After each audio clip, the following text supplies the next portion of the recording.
Sunday மதியம் லஞ்சுக்கு நம்ம வீட்டில் பள்ளிப்பாளையம் நாட்டுக்கோழி வறுவல் தாங்க செஞ்சுருந்தேன். நல்லெண்ணெய் சேர்த்து நல்லா காரசாரமாக ஒரு வறுவலுங்க இது.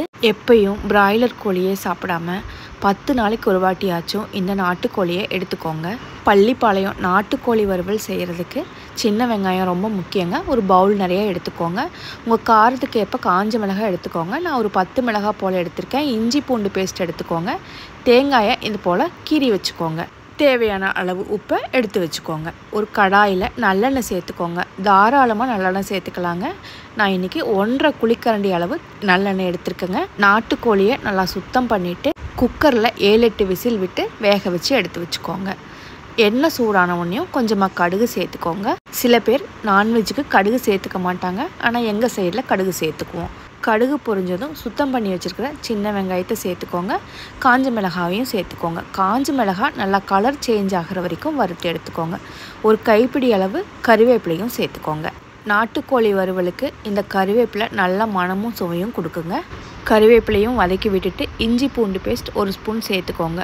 அதோட ரா ஸ்மெல் போகிற வரைக்கும் 1 நிமிஷம் நல்லா லோ ஃப்ளேமில் வதக்கி விட்டுக்கோங்க. அடுத்ததாக நம்ம வேக வச்சுருக்கிற நாட்டுக்கோழியை இதில் சேர்த்து ஒரு 2 நிமிஷம் கைவிடாமல் நல்லா கலந்து விட்டுக்கோங்க. அடுத்து நீல வாக்கில் கட் பண்ணி வச்சுருக்கிற தேங்காவை இதில் சேர்த்துக்கோங்க.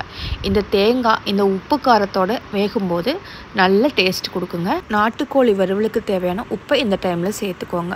உப்பை நல்லா கலந்து விட்டுட்டு ஒரு 1/2 டம்ளர் மட்டும் தண்ணி சேர்த்துக்கோங்க. நாட்டுக்கோழியை ஏற்கனவே குக்கரில் சேர்த்து 7-8 விசில் விட்டு நல்லா குக் பண்ணி எடுத்துருக்கோங்க. ஸோ தண்ணி அதிகமாக சேர்க்க வேண்டாம்.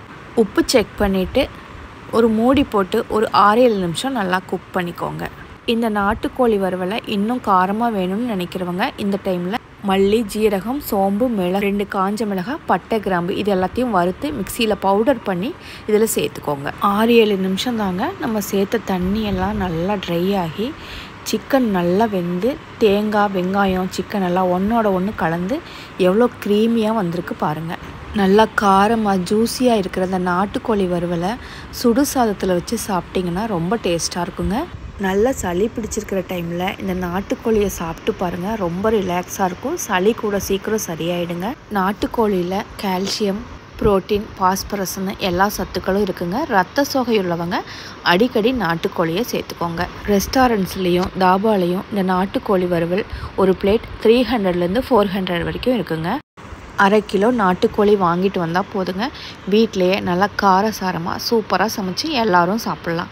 ஓகேங்க, நம்ம வீட்டு பள்ளிப்பாளையம் நாட்டுக்கோழி வறுவல் உங்களுக்கு பிடிச்சிருந்தா கண்டிப்பாக லைக் பண்ணுங்கள். இந்த வீடியோ யூஸ்ஃபுல்லாக இருக்கும்னு நினச்சிங்கன்னா உங்கள் ஃப்ரெண்ட்ஸ் அண்ட் ரிலேட்டிவ்ஸ்க்கு ஷேர் பண்ணிவிடுங்க. ஷேர் பண்ணால் மட்டும் போதாதுங்க. நம்ம யூடியூப் சேனல் மீனாஸ் லைஃப் ஸ்டைலை சப்ஸ்கிரைப் பண்ணி சப்போர்ட் பண்ணுங்கள். தேங்க்யூ.